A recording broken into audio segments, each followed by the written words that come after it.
Hello guys! Ito yung isi-share ko sa inyo in today's video. Ano-ano ba yung mga requirements na dapat ihanda at yung interview questions na dapat natin paghandaan na itatanong sa atin ng immigration kapag magta-travel kasama yung foreign sponsor. Uunahin ko yung mga general question and general requirements. So, tuloy-tuloy lang po tayo para hindi po tayo ma-offload kasi kahit kasamang sponsor, may pagkakataon pa rin na kapag nakulangan sa sagot or sa requirements, ino-offload pa rin po yan ng immigration kahit kasama nyo ang mga AFAM po ninyo mag-travel. General requirements, your e-travel registration. So, kailangan nyo po itong gawin 72 hours before your flight. Pagdating nyo sa immigration counter, hindi na po magtatanong si officer doon kung nakapag-register ka kasi automatic, if you hand over your passport, kapag in-scan nila yung passport mo, makikita kapag ikaw ay successfully na nakapag-register po sa e-travel. Pangalawa yung passport, so it should be in a good condition. Maarte po ngayon ang immigration at mga airlines. Ayaw nila na may mga tupi, ayaw nila na may mga punit. Guys, lalo na sa Pilipinas this time, binabaha. Protektahan nyo po ang inyong mga passport. Oh my God! Marami ngayon passport ang lubog sa baha. Pangatlo is ang inyo pong flight ticket. And kapag kayo po ay for tourism or for visit sa ibang bansa, two-way po ang hinahanap ng immigration because if you book just one way, ang sasabihin ng immigration sa'yo, why you don't have your return ticket. So, what is the purpose of your travel abroad? Dito ka mako-corner. Number 4 is the hotel accommodation. Kasi kung pupunta kayo ni AFAM sa bansa kung saan hindi rin resident si AFAM, so dapat meron kayong accommodation or hotel booking. For example, if you declare na 10 days kayo sa Hong Kong, sa Singapore, dapat 10 days din yung inyo pong hotel booking. Kapag nag-book kayo ng 3 days, another follow-up question yan.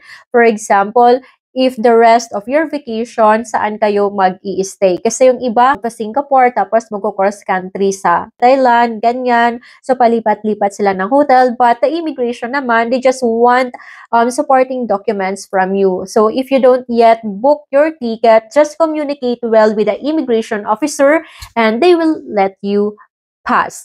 And now, let's move on to another set of requirements and immigration interview question na nakakakaba. Ikaw, as a Filipina, first question ng immigration sa'yo, are you employed? May trabaho ka ba? Siyempre, dito sasagot ka, yes, employed po ako. Unemployed po ako, sir. O kaya naman, freelancer po ako, sir, or anything. So, kapag ikaw ay nagsabi na employed ka, the immigration officer will ask you about your certificate of employment, company ID, or leave of absence. But if you said that you are unemployed, so wala kang trabaho. Kapag wala kang trabaho, it means that you don't have also source of income to have your savings. So, dito na papasok yung tanong na to. Who will finance your trip? So, sino ang gagastos sa travel mo if you are unemployed? So, sasagot ka na, sponsored po ako. Follow-up question ng immigration dyan, who is your sponsor? And what is your relationship with your sponsor? So, sasagot ka na ulit, boyfriend ko po, sir. And yung pangalan ng boyfriend po ninyo, complete name ng boyfriend ninyo, guys. And follow-up question ng immigration, magkasama ba kayo mag-travel or hindi? And just say, yes, magkasama po kami mag-travel. And take note, guys, dapat abot tingin lang ang layo sa'yo ng boyfriend mo. Kasi whatever happened na may additional questions sa immigration, you can easily ganyan, para lumapit sa'yo yung boyfriend mo at tulungan ka mag-explain doon sa immigration. Yung ibang foreigner, iniiwan na yung girlfriend nilang Pilipina, hindi pa nakakaraos doon sa immigration.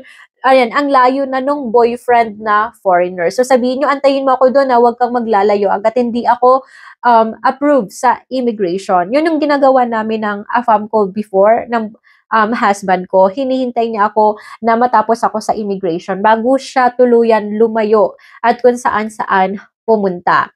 And the next follow-up question, kasi sinabi mo na sponsored ka ng boyfriend mo, is your affidavit of support and guarantee. So this important document, you need to always have this. Even though kasama ang sponsor or hindi, dapat meron kang affidavit of support and guarantee kapag sponsored travel. So, given that your AFAM is already in the Philippines, your affidavit of support and guarantee can be processed in the Philippines. So, pwede kayo mag-download sa Google, tapos o kaya naman punta kayo directly sa isang lawyer, pagawa kayo doon ng affidavit of support and guarantee kamo for traveling. Alam na po yan ng mga lawyer what kind of affidavit you need. And I think you just need to pay 300 to 500 pesos and have that documents notarized by either public or private lawyer in the Philippines. And together with the affidavit of support and guarantee, dapat nakatouch po dito yung passport copy ng sponsor po ninyong AFAM.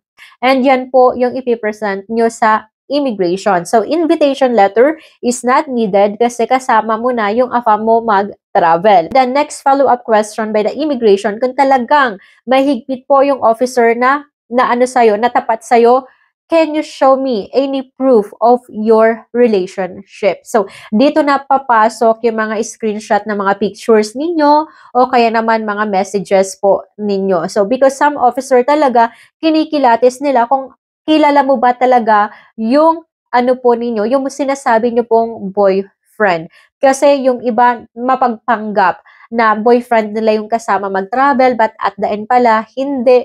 Tapos yung babae mabibiktima ng mga pinagbabawal na gawain. So the immigration, they are mahigpit sila pagdating po sa proof of relationship. Ang tanong ngayon, kung sponsored travel ba, hahanapin pa ng immigration yung bank account ng inisponsoran or ng Filipina?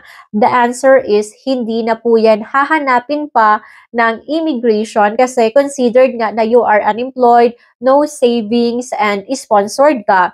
So your bank account, that would be replaced by affidavit of support and guarantee. So yan lang po yung hihahanda po ninyo to prove that you are capable to travel. That is for today's video. Kung may mga tanong pa po kayo, you can write your question in the comment section. Sasagutin ko po yan. And thank you for watching.